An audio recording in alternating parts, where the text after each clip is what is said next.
Okay.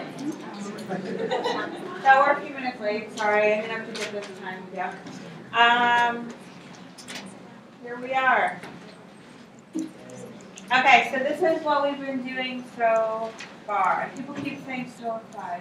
Study this, like, be okay. And I really think, like, I don't mean like study every. If you generally get it, you should be fine. Okay, and I would suggest talking over these topics with a friend.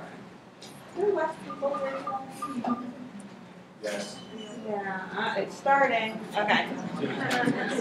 So this is why people say you shouldn't post your lectures, but it's okay. Okay. So we talked about all the different things that determine whether or not you get a functional protein and why different numbers of proteins come from one gene. And then we started talking about post-translation modifications and how that affects protein function, and we spoke about protein folding, and we spoke about ubiquitin and targeting things for degradation. Then we started talking about protein import into the ER, and went on and on about integral membrane proteins, and I confused all of you. And then, but the real main point was that the topology needs to be maintained because the whole thing is going to butt out of the vesicle and infuse with the Golgi, as we'll talk about today. And went on and on about protein topology being maintained. And then we talked about what happens once proteins enter the ER. Sulfide bonds and rotation around peptide bonds and glycosylation, not glucosylation. Protein folding. And then what happens if proteins don't fold? And we started talking about ERAD. And this is where we ended on Monday. So only properly folded proteins can leave the ER. And so this kind of goes down two paths. One is when a protein doesn't fold properly due to a mutation or something, it will be removed from the ER and degraded via ERAD, ER-associated degradation. And the other was the unfolded protein response, which is activated when there's lots of unfolded protein, usually because the cell's under some kind of stress or heat shock or something like that. Some drugs also induce the unfolded protein response. So this is due to an excess of misfolded proteins or unfolded proteins. And it increases transcription of proteins that assist in proper folding in the ER, such as chaperones and PBI and PI and all that. So this is the unfolded protein response, where the unfolded proteins are actually sensed by transmembrane kinases, and so they've got this part of the kinase that's on the luminal side of the ER. It can actually bind to and sense unfolded proteins, and then the kinase gets activated, and then you get cleavage of a intron out of an RNA, and then that RNA is ligated and it leaves the nucleus, goes into the cytosol, and is translated to make a transcription factor, which will go back into the nucleus and upregulate gene expression of all these different proteins that are important for the response to lots and lots of unfolded proteins. But they're actually, so that's one pathway. There are actually three different pathways that are activated by unfolded proteins. So there's this one, which we just talked about, where you have this mRNA that contains an intron that gets spliced out and activates gene expression. And then there's another one which is where phosphorylation inactivates translation. And that's just to lower the burden on the cell of unfolded proteins, because it's usually this kind of global effect rather than just one protein being misfolded. And then the other one was this other protein that's in the ER membrane. And what happens is it'll sense misfolded proteins or unfolded proteins in the ER, and then it'll be transported to the Golgi, and it will be cleaved from the transmembrane domain, and then it's free in the cytosol, it can be moved. It can migrate to the nucleus and activate gene expression. Again, expression of genes that are involved in response to massive amounts of unfolded proteins in the ER. Okay, 3 different mechanisms for responding to misfolded proteins. So this is just another figure out of the book that nicely shows that first mechanism, which is where you've got this transmembrane kinase that actually binds to and senses these misfolded proteins, and then you get activation, and then splicing out of the intron, and then translation, and make a protein that then goes, translation, and then you get a protein that goes, a gene regulatory protein. What are gene regulatory proteins? I'm talking about things, and I keep forgetting this is not 409. I merged the 2 classes in my brain, and I just assume we've all taken 409 because I taught 409. So what's a gene regulatory protein for those who have been through 409? I know there's some of you. Yes? I don't know. I haven't taken 409, but is it like an activator? It's an activator, exactly. It activates gene expression. So it could be a gene regulatory protein, which is what this book likes to call it. It could be a transcription factor. It could be an activator. It's something that's going to bind to a part of the DNA and recruit RNA polymerase to activate transcription of a specific gene in response to whatever's going on. And in this case, it's an RNA. It's an RNA that encodes a gene regulatory protein that's going to bind to a whole bunch of spots in the DNA that activate genes that are required for responding to unfolded proteins, such as chaperones. And so the example they have here is that it induces transcription of a chaperone RNA, which then goes out of the cell, is translated, and then these chaperones are, look at that, they even show the RNA being translated into the ER because it's an ER chaperone. So there's more ER chaperones that can help with folding of the protein. Okay, that's just one example, but PDI or PPI or any of these enzymes that live in the ER that are involved with protein folding might also be translated. Okay? Does that sound good to people? Everyone happy? Yeah? No? I'm getting a lot of this. Today someone said to me that recitation was much more fun than lecture, or much more engaging than lecture. So I'm trying to think of new ways, because I'm not used to teaching an hour and 15 minutes. I'm used to 50 minutes, so where 1 or 2 little activities is good. But I think we're going to have to adapt a little bit to this long lecture. Yes? You can treat this like a 15-minute class. Maybe Kyle I should let you go after 15 minutes. We'll never learn anything, and it's going to get back to someone, because it's being recorded. Someone's going to be like, hey, Dr. Snodgrass, listen to this. Like every day, 50 minutes. So we'll try to get some. Maybe we'll start drawing in class. Okay. Any questions about the unfolded protein response? Okay. Good. Okay. So we get now just to get back to the whole point of this. We've got protein folding happening in the ER, right? And part of the process of protein folding is addition of these large glycans to asparagine, right? This is this glycosylation that we talked about. These big blocks of sugars added on, just end-linked glycosylation. So there's a purpose to that. These are actually used in sensing whether or not proteins are ready to leave the ER properly folded, or whether they need to be retained in the ER. Because remember, we talked a little bit about calnexin and calreticulin and how they help in folding and maintaining and retaining proteins in the ER until they're properly folded. And what they actually do is they bind to these glycans. And so there's this cycle that all proteins go through of this folding and refolding and sensing. And then what happens is there are these enzymes that start trimming the sugars.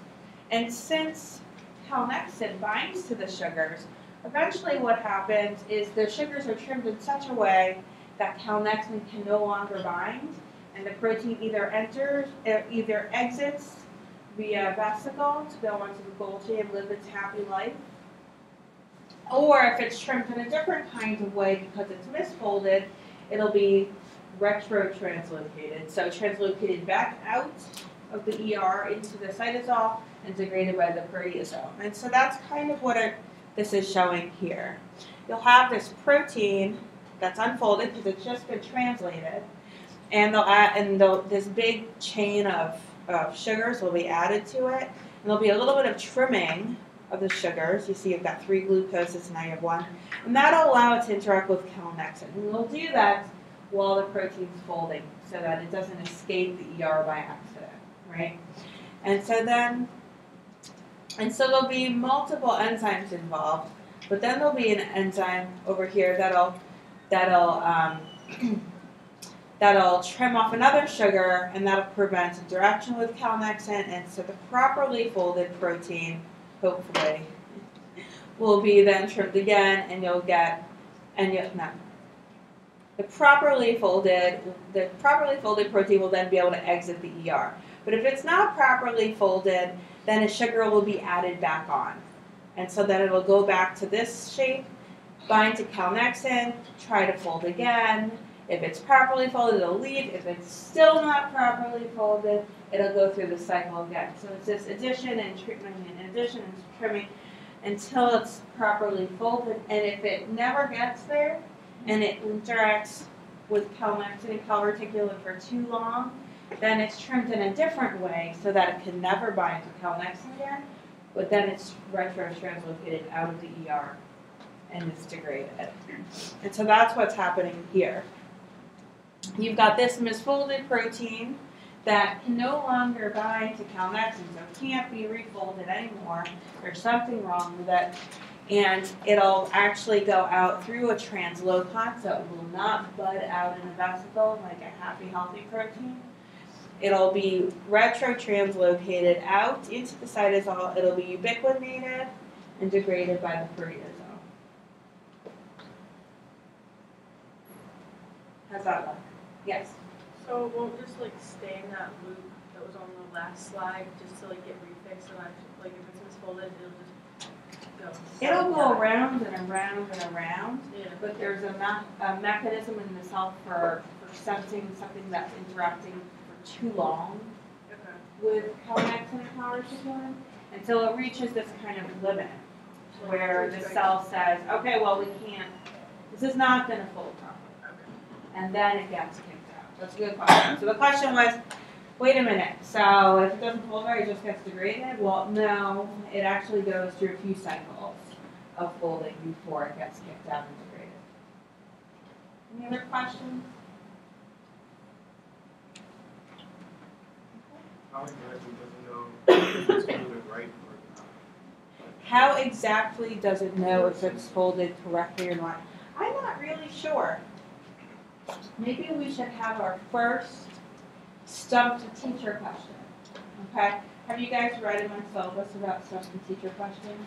This is where people ask me a question in class, and I say, I don't know. I'm sure it's known by someone, or it might not be. Sometimes it's just not known, but I don't know because I'm not an expert at this. And so then I send you out into the world, and you find the answer. And if you can let me know within the next 24 hours, so by 4 p.m. tomorrow, if you email me the answer and it's correct, I'll post it on Blackboard to share it with the class, and you'll get a point, extra credit point. Can you restate the question? Nope. You have to be paying attention. Or you have to make friends. The question is, well, why don't you restate the question?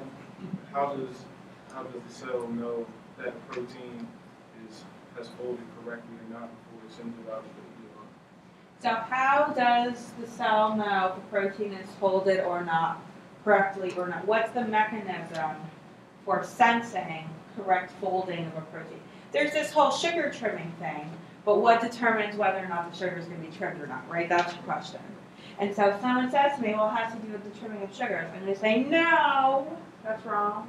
So the biggest mistake people make is they don't read and think about the question, and they shoot from the hip and start just Googling everything and sending me weird things. So make sure you're answering the question, which is how does the cell know whether or not the protein is folded correctly or not? Yes? Is this in general for any kind of protein folding, or just when it has been unfolded incorrectly and is being fixed? No, this is really talking about what's happening in the ER. So the question was, is this general, any kind of protein folding, or is this fixing something that didn't work right? And what we're talking about here is the general protein folding. Your protein goes into the ER, it needs to fold properly, and this goes for everything. It's not just misfolded proteins. Yes, I introduced this topic after talking about misfolded proteins and stuff like that, but this is just the general protein folding quality control system. Good question, yes. So does calreticulin work the same way? As calmexin, calreticulin I believe also binds to sugars, but I don't think it is bound to the ER membrane. I think it's in the lumen of the ER. I think. Okay, so you have 24 hours to get me an answer, and you get one point. And so every time someone asks me a question that I just really don't know the answer to, I'll try to remember to make it an extra credit question, because you should benefit from my lack of knowledge. Okay. Any other questions? Anyone else want to stump me? It's easy. It's not too hard to do. Okay, so let's move on, shall we? Okay, so this is a more detailed picture of ERAD, ER-associated degradation, where it's showing the exact chain of sugars. So in this case, it's starting over here, and it's showing a membrane protein that is, so you even actually see your ribosome and your RNA translating your protein into the ER, and then you have your, oh no, it's not a membrane protein.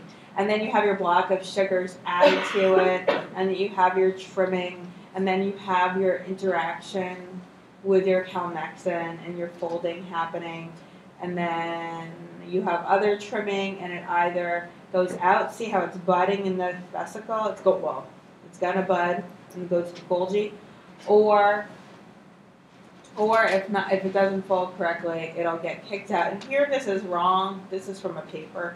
This is actually wrong. It's showing it protein randomly coming through a lipid bilayer, which would be wrong. There should be some kind of translocon here. But either way, it gets kicked out, ubiquitinated, and degraded. Okay.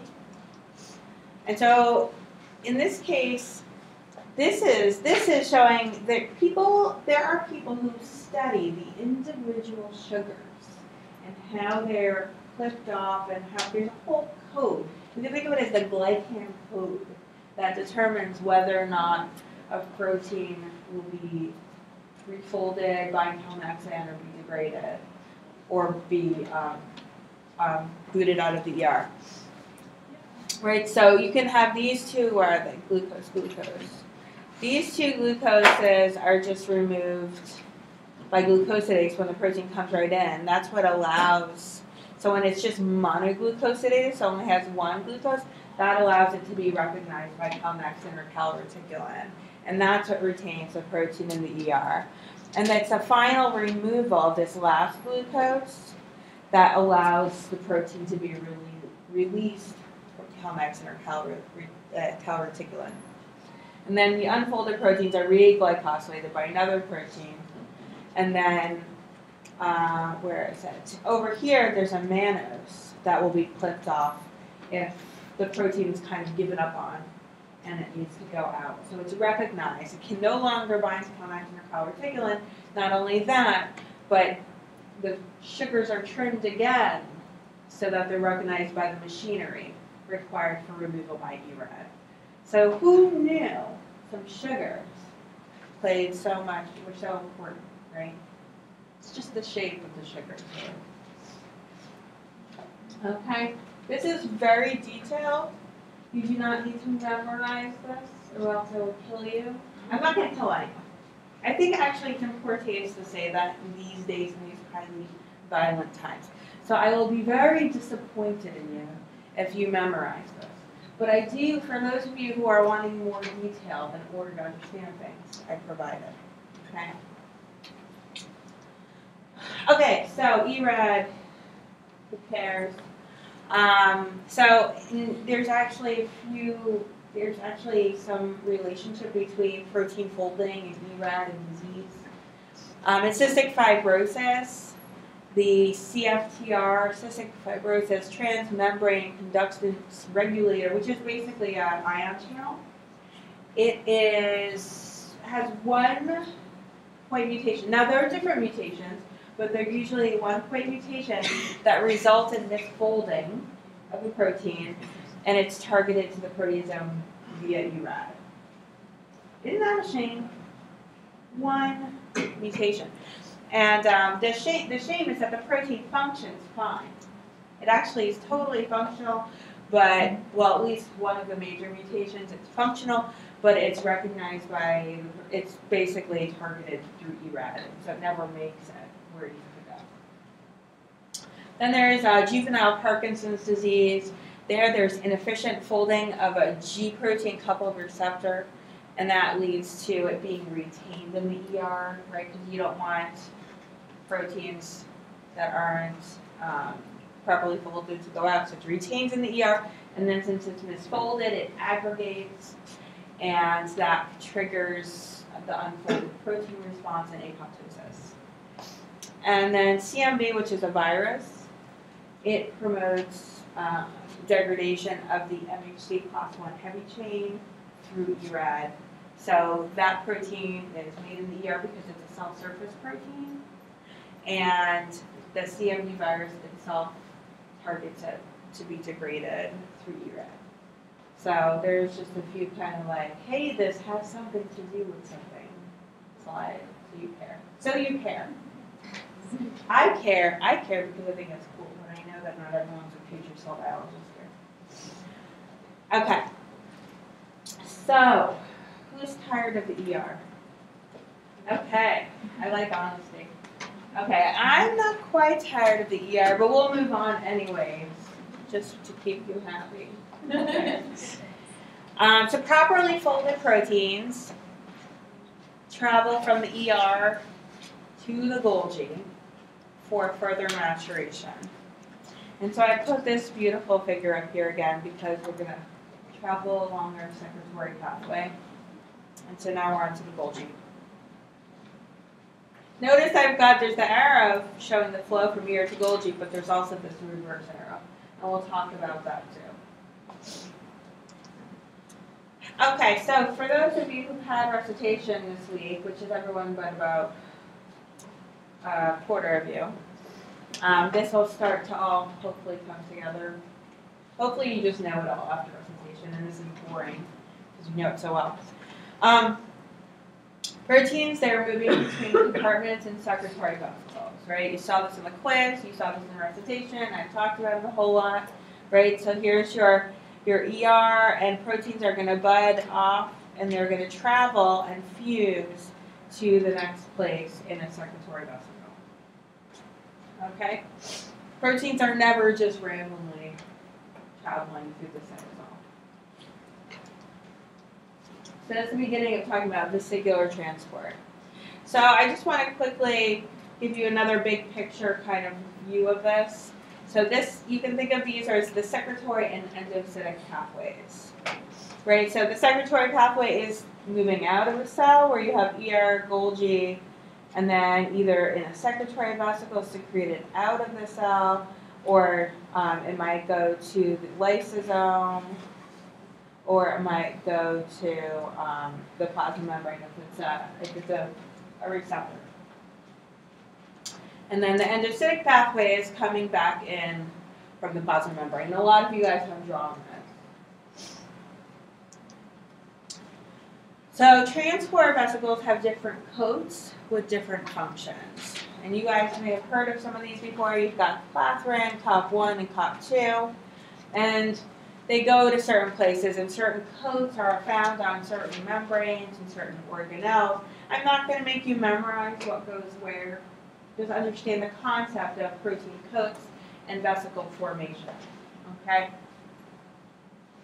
So in this case, you're seeing COP2 coated vesicles moving from ER to Golgi, and you're seeing COP1 coated vesicles moving from Golgi back to ER. Why might something want to go from the Golgi back to the ER?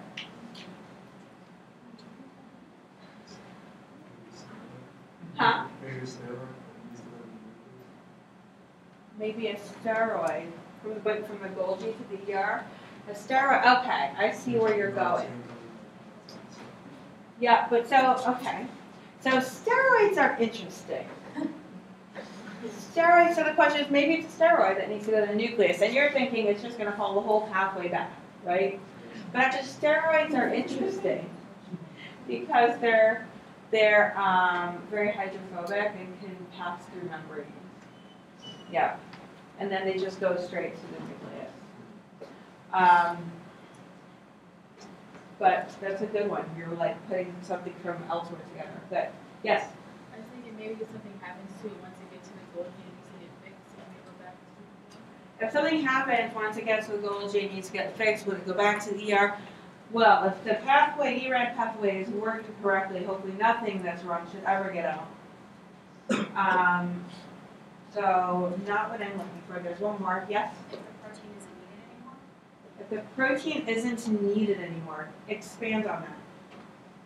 So you're making all these proteins because your body's telling you that you need some sort of protein for some function, and then you're making these proteins, but by the time you get to the Golgi apparatus where all of that happens where it needs to go, it's not needed anymore. No. Now, if it's not needed anymore, I'm trying to be positive.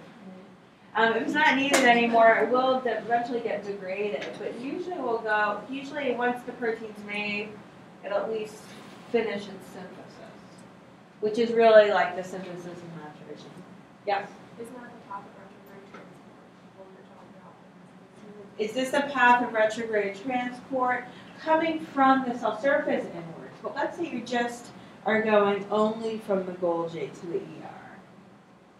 So retrograde transport, I guess so, but why would it's not really what I'm looking for. I'm looking for more. Why would a protein need to go from the Golgi to the ER? Yes? The transcription factor got modified in Golgi, and so it had to go back to the nucleus. A transcription factor got modified in the Golgi, so it has to go back to the nucleus. But if you're going to the nucleus, you don't need to go through the ER. So you just need to get imported into the nucleus. Yeah, I'm loving all these thoughts. I like the ideas coming up here. Maybe the protein needed to be modified in the Golgi, but it's used in the ER. Maybe the protein needed to be modified in the Golgi. You're getting closer, but it's used in the ER. You're getting closer, but not quite. Is that one back here? That's what I was Yep, getting closer. Anyone else? No? Yep. Does it have to do with when we're making proteins, it goes through the ER, but it goes through the Golgi apparatus, but then it gets budded from the Golgi apparatus and goes back to the nucleus to tell the nucleus to make or express the gene that makes the proteins that are needed for protein folding when we have too much improper folding in the ER. Okay, so you're bringing up the unfolded protein response, but actually that completely skips the Golgi. Yeah, sorry. You were describing the unfolded protein response beautifully, though. Okay, so what I was wanting here, what?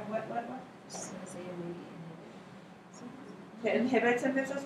So what I want to hear is, what about proteins like chaperones that work in the ER? They're supposed to be in the ER, but in all the movement of proteins from the ER to the Golgi, they go to the Golgi.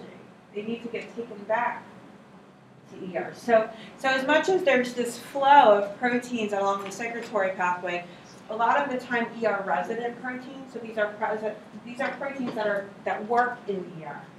They will come along for the ride to the Golgi along with their protein, but then they have to get shuttled back to the ER. So that's what I was looking for, and you were very close Is there. there ever a time when I guess proteins do get modified in the Golgi or have to get sent back to the genome? I don't know. Is there any time that proteins get modified in the Golgi that? So a lot of the modifications that happen in the Golgi are for preparation to go in the cell surface or secretion or to the lysosome. So I can't think of any examples. Okay. Well, that was good brainstorming though. Okay, so proteins are leaving the ER in COP2 coated vesicles, and this is what it looks like. This is these COP2 subunits. So what happens, the function of the vesicle coat is to help to concentrate cargo in regions of the membrane that will give rise to the vesicle. So did you ever wonder how these proteins made it into vesicles?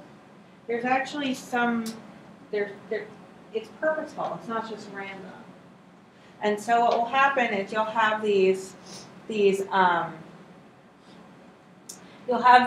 cargo receptors in the membrane. Now they're not receptors that are going to go on the cell surface, they're just cargo receptors. So they're going to bind to proteins that need to be packaged in a vesicle to go to the Golgi. So like, for example, they're showing here, this green here is a soluble cargo protein that is binding to a cargo receptor, and it has an exit signal on it, so it'll actually be incorporated into this transport vesicle. And then they'll be membrane bound. Remember, there's also these membrane proteins that'll make their way out. And so you can see this kind of concentrates these different proteins in the region that's going to become a vesicle. And then the other job of these coat proteins is they help in promoting the curvature of the membrane to make the vesicle. Right? Because you have to think about it, this budding is not just happening randomly. So having these proteins assemble along the membrane, they're going to force the curvature of the membrane is what is causing the budding to happen.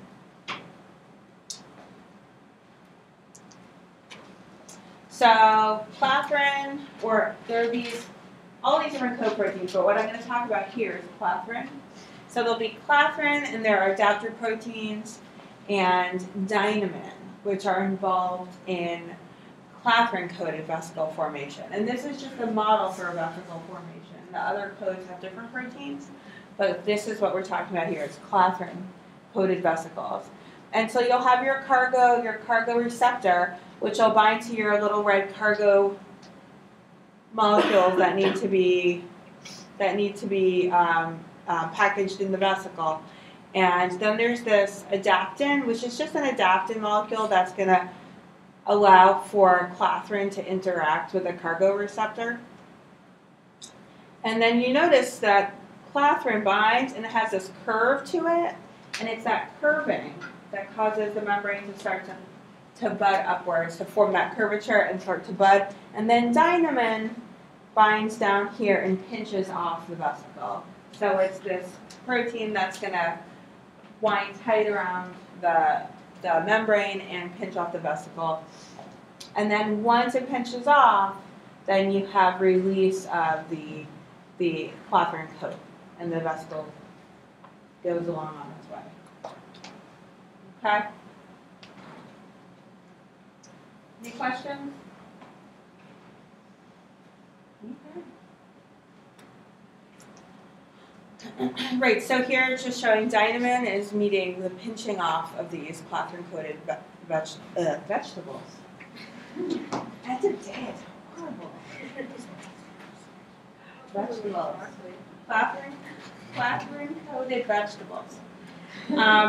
And so here it's actually showing some electron microscopy of the clathrin-coated vesicles.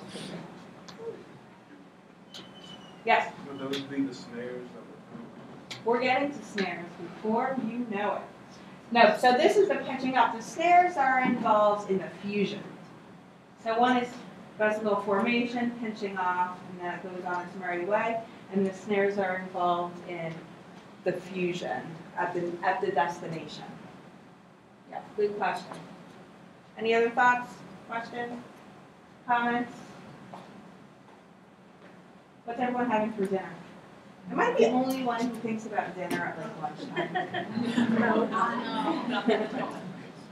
I have no idea what we're having for dinner.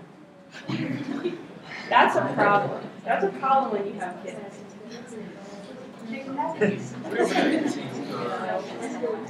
and cheese. Okay, so I'm sorry. I'm hurting you guys. Okay. Okay. We're having a moment there. We're going to be okay. Okay, everyone's talking about dinner now. Who's having sushi? It was the mac and cheese that just did it. I'm sorry. Stop. You guys should bring snacks. Bring snacks. Oh, she's definitely going to snack up. I'm sorry. Okay, so I'm just going to introduce the concept of GTP binding proteins and vegetables. GTP binding vegetables. Okay, end of day. You know, the worst thing is that I had to pick my schedule for next semester before I even started this semester. So I'm teaching next semester in the afternoon shift. It's not good. I think I'm a morning girl. Okay, because then I never say vegetables in the morning. Only.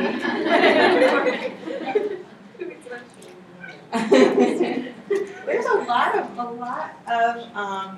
cultures that start the day with vegetables. And meat vegetables.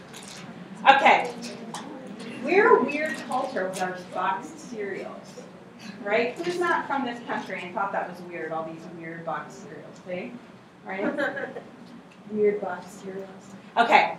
GTP binding proteins. Now that we had a little break, the brain got to relax. We're back. GTP binding proteins. And so I realized every year I introduce RAB, which is a GTP binding protein, without talking about what they are. And so this year I made a change. And I said, let me introduce GTP binding proteins before I talk about RAB. And so here they are. GTP binding proteins are molecular switches, which means they turn things on and off based on whether they're GTP bound or GDP bound. Okay? On or off. That's it. So if it's GTP bound, it's active. If GTP is hydrolyzed, GTP hydrolysis means removal of phosphate so that it's only GDP, so try to die, right? It becomes inactive, and then when GTP binds again, it's activated again. And so that's just the on and off of a GTP binding protein. And often you will see all these different proteins that will have a GTPase. They'll either be GTPases, or it'll have a GTPase domain, or a gap domain, or something like this. And I always want you to think molecular switch, some process is being turned on and off. Okay? And it could be it's being turned on and off, and it could be it's binding or it's not, or something like that. So GTP binding proteins are controlled by these other proteins called GAPs and GEFs. The GAPs are promoting GTP hydrolysis, so turning it off. And GEFs, these are guanine exchange factors, so they're kicking off the GDP, the used up old GDP, and adding a GTP. There's the activity of your GEF, kicking off the GDP, adding a GTP, and now it's back on. Okay? This on-off cycle, gaps and gaps, gaps and gaps. So just kind of think about this. I think I put an example in here. Right. And so the way to think about GDP and GTP, which I never even realized until I started teaching this class. Like I made it all the way through school and grad school and postdoc and everything without realizing this. Is that that GDP and I mean, how many times have you guys learned about GTP and GDP and you just hear it, it just like rattles around in your brain and you're like, okay, whatever. It's actually causing conformational change in proteins. And then you hear conformational change. Oh, GTP binding conformational change. And you don't really get it. And so I finally got it as a professor. And I hope it doesn't take you that long. So the example they have in the textbook, which is very nice, and I suggest you all look it up and read about it, is the example of EFTU, which is a translation elongation factor, and it brings in tRNAs to the ribosome. That's its job. It grabs tRNAs, brings them to the ribosome, and if they fit properly, it lets them go. And so there is a process being controlled, right, turning on and off. And so what's happening is the binding of EFTU to the tRNA is controlled by the GTP binding state. Okay? So in this picture, it's showing here you've got protein, right? Here's your protein that's got different domains. Remember I talked about the concept of domains as being these business parts of the protein. So this is one protein, this EFTO, and it is in this conformation where it's binding up here GTP. So there's a G and 3 P's, GTP. And when GTP is hydrolyzed, notice there's a change in the shape of the protein. This conformational change, because GDP is smaller, right? Right? So if you have a binding site that's stuck with something this big, and then it's hydrolyzed, it's going to move like this, right? You've got this movement of a protein. That's this conformational change that people talk about and means nothing until one day when you're like in your 30s, you're teaching a bunch of undergrads and you realize you get it finally. But what this does here is it controls binding of EFTU to tRNA. And that is very cool because when GTP is hydrolyzed, it releases the tRNA into the ribosome so it can do its thing. And so don't worry about the ribosome in this one. This is just an example of how proteins with GTP binding domains can be turned on and off based on whether they're bound to GTP or GDP because the protein will move in response to the size of the molecule that's bound there. Okay? Does that make any sense to anyone? You might need to wait until you're in your 30s. Who's in their 30s?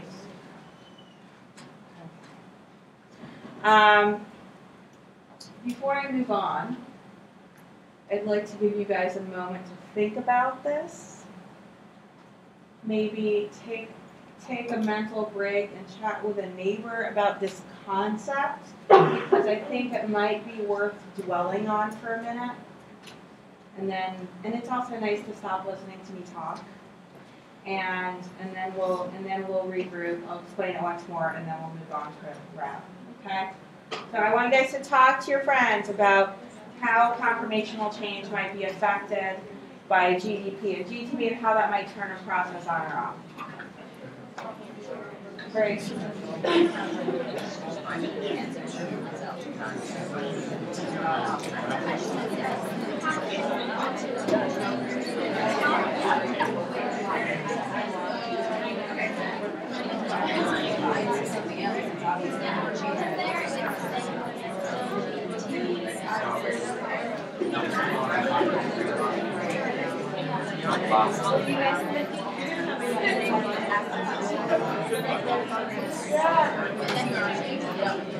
The way she explained it, she was sitting there waiting. She's sitting right there.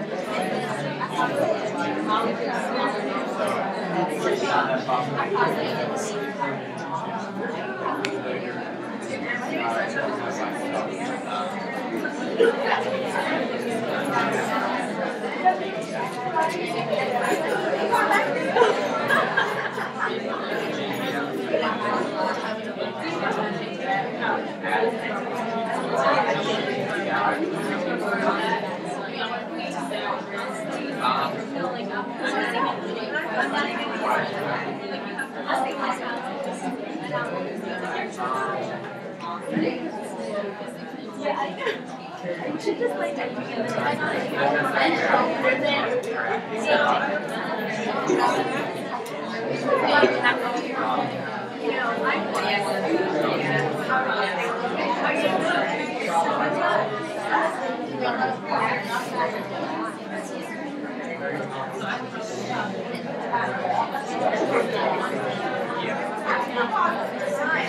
maybe I got this.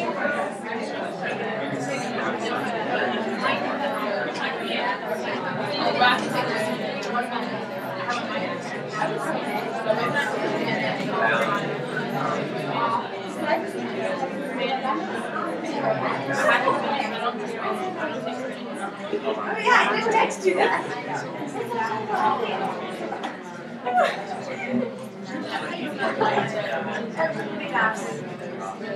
I had a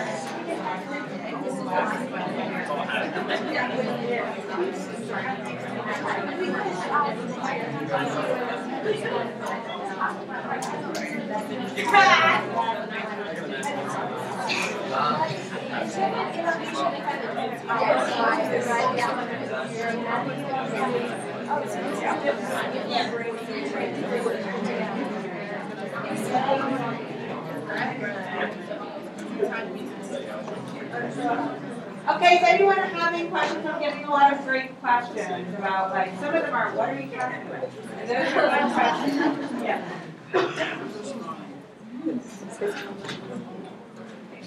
So I just got a question about what GEPs are. That's exchanges, kicking off the GDP and exchanging it. So one exchange is what the E factors for. It brings in a GTP. Okay. So does anyone have any questions about this concept and maybe chit chat about it, or can you just talk about dinner? Let me tell you the truth.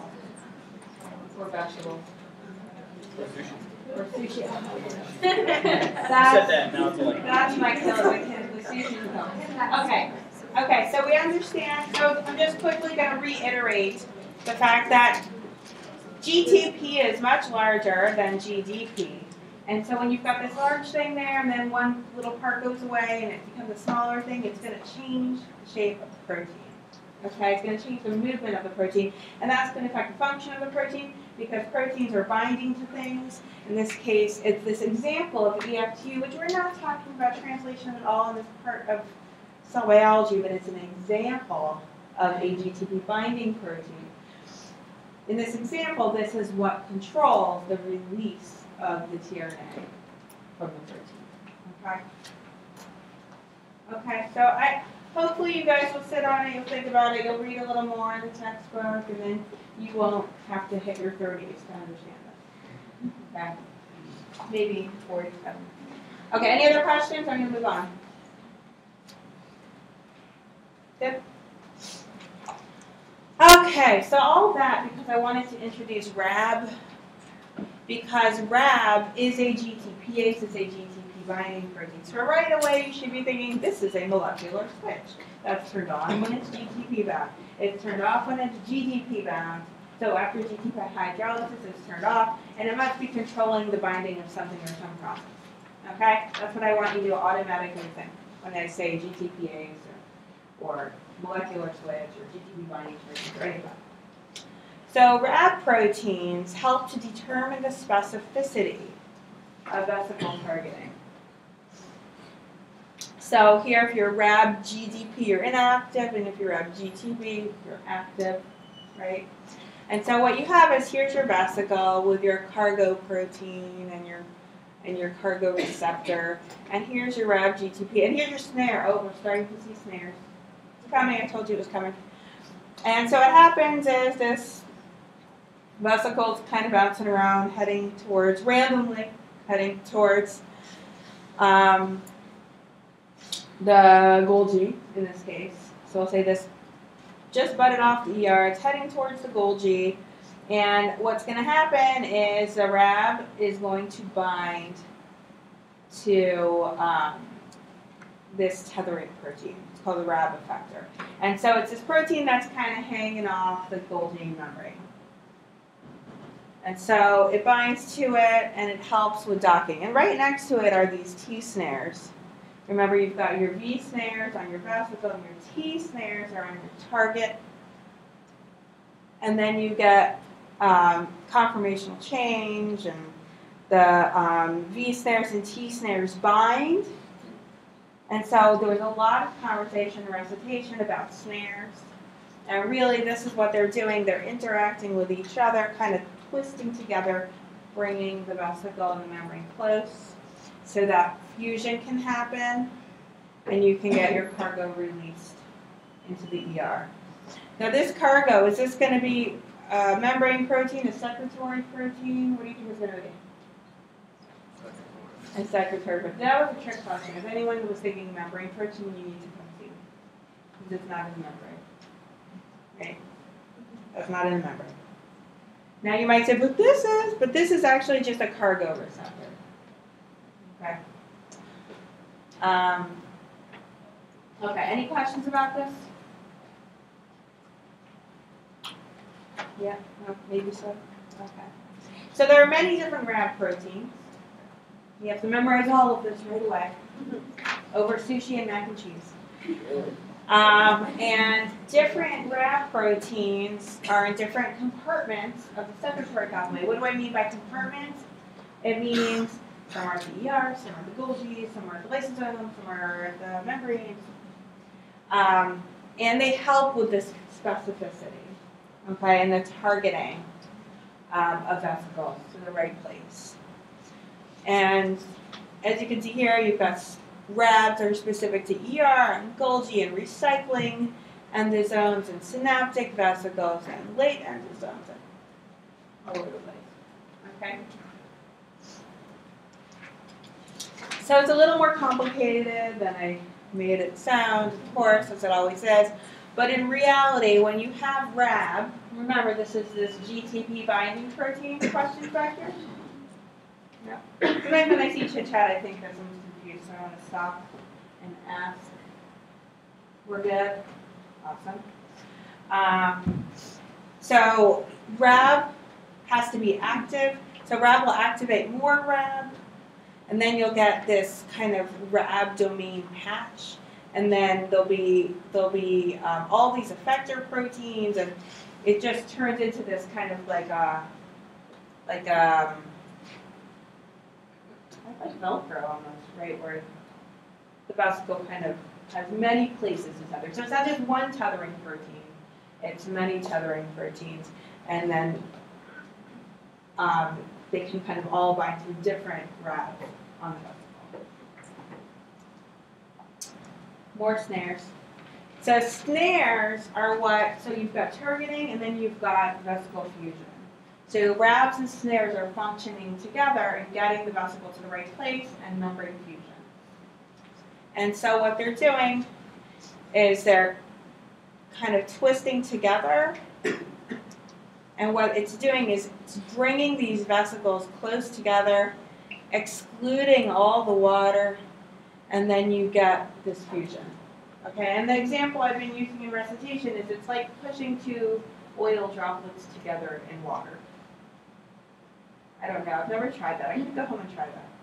I don't know if it works, but I can visualize it easier than I can visualize vesicles. I don't know. So that's how the fusion happens. So you can imagine those snares are kind of tightening down and twisting together and bringing the vesicle and the membrane close together. Okay? Any questions? Yes?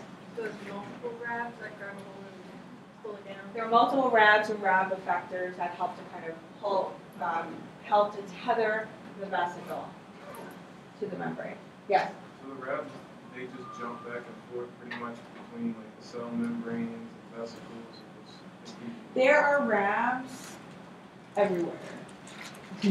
There are RABs in all these different places. They're not moving. So you're saying, are they moving around? Yeah, so like membrane is pretty much just in the vesicles and So you're making me think now. Are the RABs moving around between vesicles and membranes? I am always seeing the RABs as being attached to the vesicles, but there are different RABs and different membranes. So it's a two-sided thing because there's snares on both sides too. So that must mean there's RAB effectors on both sides. So there's got to be everything on both sides. That's a logical way of thinking about it. I think so. Any other questions? It's like my oral exams every day up here. You know that? When you have your oral exams in grad school and they fire questions at you, you gotta think on your toes. All these people staring at you. Every day. Okay.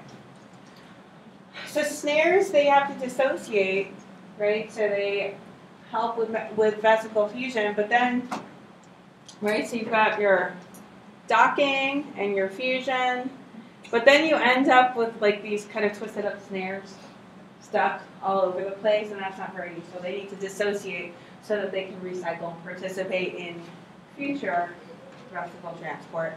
And so for that, you have this snare dissociation, which occurs with NSF, plus these accessory proteins and ATP that pry the snares apart so that they're available for future rounds of vesicle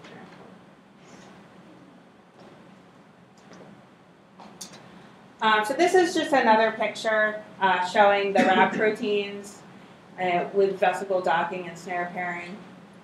I always have to remember where I want to start talking about this. So here you've got the ER. They'll make this up here the ER. I'll make this down here the Golgi. And you'll have your vesicle budding off. And you've got your RAB GTP and your vesicle snare. And then it'll bind to your RAB effector and your snares will pair. And then you'll get your vesicle fusion, right, because your snares are pairing. And then you'll get GTP hydrolysis, which will allow the release of your RAB. And then the RAB can go. So this is kind of basically what you were saying over there before. So then your RAB is free to go for another round, basically. Yep. So the snares dissociate, are they dissociating to the V snare and the T snare? Well, this actually, all the pictures show, well, okay. Let's think about this. Yes, right? So let's go back to that, right? So here's your V snare, which will be your red, and your T snare, which will be your blue, right? And so then they're going to dissociate, and yes, they're separate. And it makes sense, right? Or does the T snare lose, or does the V snare be Well, so no, but I think the T snare is going to always stay in your target membrane, and your V snare is going to be available for another vesicle. Because remember, vesicles are going to form from that same exact place and go elsewhere. So that's a good question. Yeah. So that allows them to be available for new vesicles to form and use them. Good question. Yes. Are they activated when they come in contact with the vesicle? The snares. Sorry, the RAB. Over here. Is RAB activated when it comes in contact with the vesicle?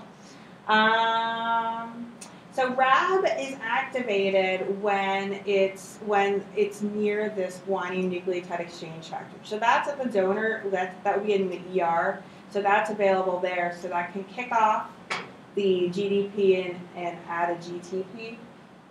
And so then you've got this active RAB associated with the vesicle.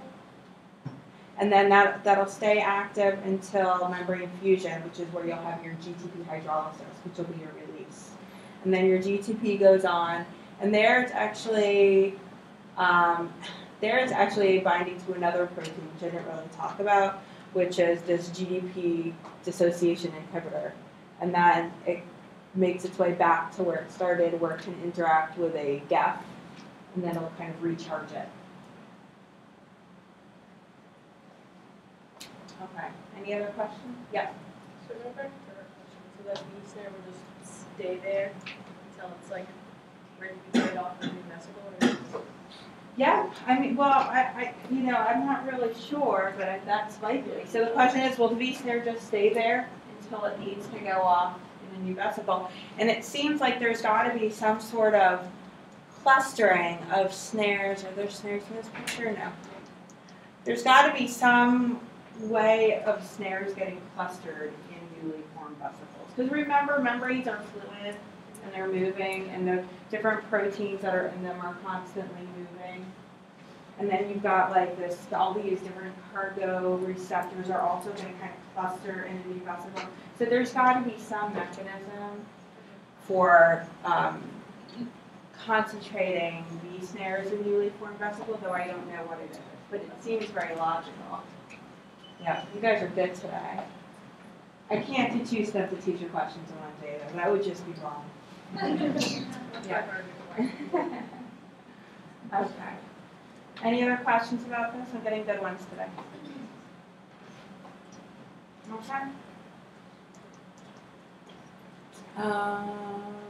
Okay. So proteins are moving out of the ER in vesicles, and they're going to the Golgi, but what they often do is they'll kind of fuse to each other and then move along in these vesicular tubular clusters to the ER. That's just a small detail. And so it kind of looks like this, where you'll have your ER and then your vesicles are budding off and they're heading to the Golgi, but really what happens is, I'm seeing something here that I want to point out, sorry. And then really what happens is you'll have them all kind of bud together into this cluster of vesicles that are headed to the Golgi. And here what it's showing here is there's a microtubule here and motor proteins. And so that's helping to move the whole cluster to the Golgi. So one thing I want to point out here is you've got your vesicles coming from the ER going to the Golgi, and then you also have those vesicles budding off the Golgi coming back to the ER, and that's that retrieval pathway that we spoke about briefly, which we're going to talk about a little bit more. Any questions? Yes. I guess T snares and V snares, they aren't the same like physically like this. T snares and V snares. Like, do they have the same purpose? Do they have the same structure? Yeah. They're both coiled coils, I know that, in terms of structure. They have similar structures, and it's those coil structures that help them to twist together. They have to be different, otherwise why would they be? I was just thinking maybe it's because one's targeted and one vesicle. But I was just thinking maybe a targeting could turn into a vesicle. Yeah, they're fairly specific. So in the papers, the question is, what's the difference between the different snares other than them being in different places? I'm not 100% sure. It might, but I do know that those snare pairing have to do with the targeting to the right compartments. And I do know in that paper, in recitation that we read, they were talking about specifically one snare that was going from endosome to Golgi, right? That was affected by these compounds. Sorry for those who haven't read it. You guys have all read it. You guys read it right when you get the paper. I know it. There's got to be some differences, but I bet they're very, very similar in structure. Yep. So these vesicles are specific to a certain protein of interest on. They specifically made when they stick together and carry the same proteins and block. So the question was, are these vesicles? So they're going off. They're specific to certain proteins inside. Or a certain bunch of proteins? I'm saying, are any swimming when they start to join up? Does it matter? Do they all carry the same proteins to join up? No, right, so the question is, are these all carrying the same proteins, or can they be mixes of proteins coming together? Efficiency would just bond them together. Right, so they're really just kind of come together because there's this, remember, the secretory pathway, they're all kind of heading in the same direction. And the only difference is if you're going to the lysosome, you're going to have a certain tag on you, mannose 6-phosphate, which we'll talk about, and that is added in the Golgi. So there it doesn't matter getting to the Golgi. And then you can be going out of the cell, or you can be a membrane protein, really. So in terms of your destination, there's only so many, so it doesn't really matter if they're mixed together, but that's a good question.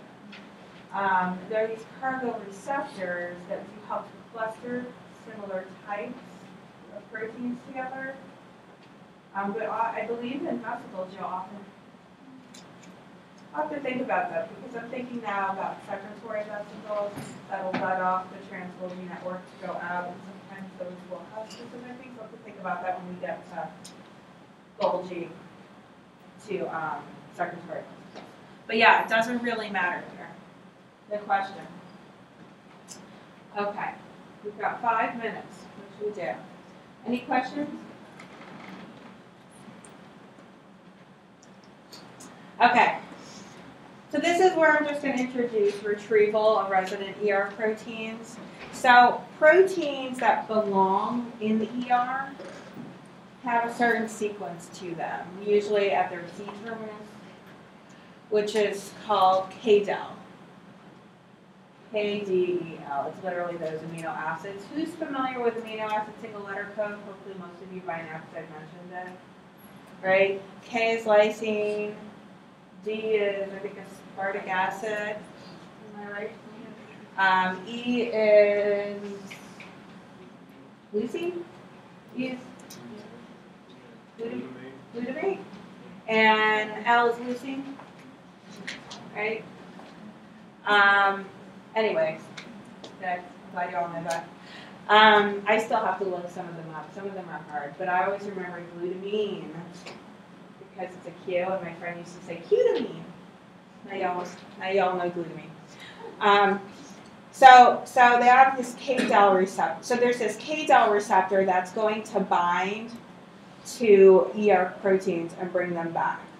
And so if you look, and the other thing you have to keep in mind of the binding between KDEL and the KDEL receptor is pH dependent. So you'll have kind of a neutral pH in the ER, and it gets more acidic as you move towards the Golgi, and that's going to determine whether or not things can be bound, whether or not KDEL can be bound by the KDEL receptor. And so KDEL receptor is only going to bind to proteins in the Golgi, and it's going to bring it back, and when it hits that neutral pH, it's going to release those proteins. And so these are these proteins that work in the ER, like the chaperones and peptidyl proteolysomerase or protein disulfide isomerase, all these different ER resident proteins, including things like the KDEL receptor, things like other cargo receptors.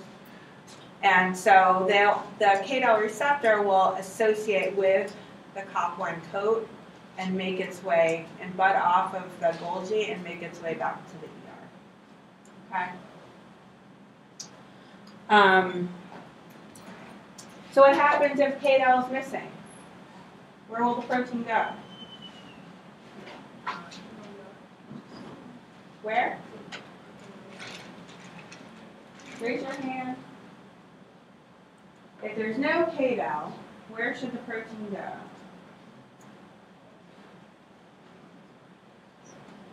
Yeah. Well, it won't go back to the ER, but so the pathway, the secretory pathway, after you go ER, you go Golgi and then out of the cell. So if it's not a membrane protein, which it probably isn't because these are usually these ER luminal proteins, then it should be secreted out of the cell, right? So you can think of the secretory pathway as it has this default direction, and unless things are sent off in other directions, then they're always going to go out.